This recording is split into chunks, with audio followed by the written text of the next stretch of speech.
اس لیے تو حدیث میں آتا ہے کہ خیرکم من تعلم القرآن وعلمہ، خیرکم تم میں سب سے زیادہ خیر والا کون ہے؟ کیونکہ خیر کے سلسلوں میں سب سے خیر والا تم میں کون ہے؟ وہ ہے کہ جس سے خود قرآن سیکھا اور خود سیکھنے کے بعد آگے لوگوں کو قرآن سکھا دیا۔ اس لیے کہ قرآن تو انسان کی تخلیق کا مقصد ہے۔ جب مقصد تخلیق پر انسان چلنے لگا، اس کا مطلب ہے کہ اللہ تبارک و تعالیٰ کے منشا اور مرضی کو پا گیا۔ اور یہاں لفظ ذکر فرمایا تعلیم قرآن، یہاں تلاوت قرآن کا لفظ ذکر نہیں فرمایا۔ یہاں الرحمن علامہ یعلم تعلیما، تعلیم کا لفظ ذکر فرمایا۔ اس کا مطلب کیا ہے؟ اس کا مطلب ہے کہ تعلیم بہت سی چیزوں کو حاوی ہے۔ اس کا مطلب یہ کہ اس کے الفاظ کی ادائیگی یہ بھی سکھانی ہے، اس کی تجوید و تحسین۔ اور جیسے شہیر میاں نے قرات سبع عشرہ پوری کرنے کے لیے بسم اللہ کر دیا، آغاز کر دیا، اب یہ قرات سبع عشرہ اس کو پڑھ رہے ہیں، اس کی گویا کہ الفاظ کی تجوید و تحسین، اس کی ادائیگی، یہ ہے تلاوت۔ پھر اس کے معنی اور معارف، اس کے مطالب، اس کے مقاصد، تو یہ سارے تعلیم کے عنوان کے نیچے آ جاتے ہیں۔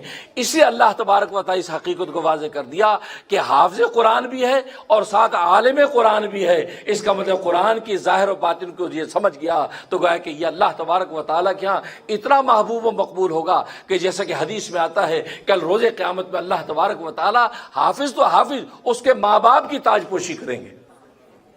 حافظ کے ساتھ کیا معاملہ ہوگا وہ تو سبحان اللہ، جو اس کے ماں باپ ہیں جنہوں نے ان کو حافظ نہیں بنایا، انہوں نے پیدا صرف کیا ہے۔ حافظ تو قاری صاحب نے بنایا ہے، قاری صاحب کو تو ذکر ہی نہیں ہے، استاد صاحب کو ذکر ہی۔ ماں باپ کی تاج پوشی ہو رہی ہے، ماں باپ نے صرف پیدا کیا ہے، زیادہ فیس ادا کر دی ہوگی، لیکن چونکہ اس کی تخلیق کا سبب بنے ہیں، سبب بنا، چونکہ انسان کی تخلیق اللہ کرتے ہیں اور سبب جب ماں باپ تخلیق کا بنتے ہیں تو اللہ تبارک و تعالی اس کا اجر یہ عطا فرماتے ہیں کہ اس کے ماں باپ کو کل روز قیامت میں تاج پہنایا جائے گا۔ اور حدیث میں آتا ہے ایسا تاج پہنایا جائے گا گویا کہ آسمانوں کی یہ سورج چاند یہ اس کے سامنے ماند پڑ جائے۔ اور حافظ کو کیا کہا جائے گا؟ کہا کہ ورتل القرآن کما ترتل فی الدنیا، کہ دنیا میں جیسے ٹھہر ٹھہر کے تو قرآن پڑھتا تھا تو یہ قرآن پڑھتا جا اور جنت کی سیڑھیاں طے کرتا جا۔ جہاں آخری والناس تو کہے گا گویا کہ جہاں تیری قرآن کا آخری لفظ ہوگا وہ تیری جنت کا ٹھکانہ ہے۔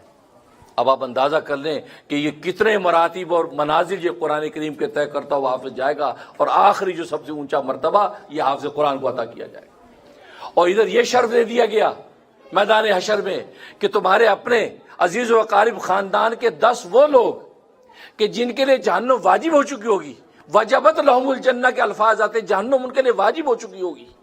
اللہ کہیں کہ ان میں جن کے لیے جہنم واجب ہو چکی ہے تو ان 10 لوگوں کو لے کر اپنے ساتھ جنت میں چلا جا۔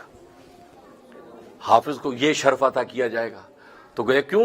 اس لیے کہ جو مقصد تخلیق تھی، مقصد تخلیق یعنی قرآن کریم کو تعلیم اور اس کی حاصل کرنا تجوید، وہ اس سے چونکہ پورا کیا ہے تو اللہ تبارک و تعالیٰ کے نزدیک یہ شخص کارآمد ہے، دنیا میں باکمال ہے، اور آخرت میں اللہ تبارک و تعالیٰ اس کے سے اس قدر خوش ہیں کہ اس کے لیے جنت کے دروازے کھول دیتے ہیں۔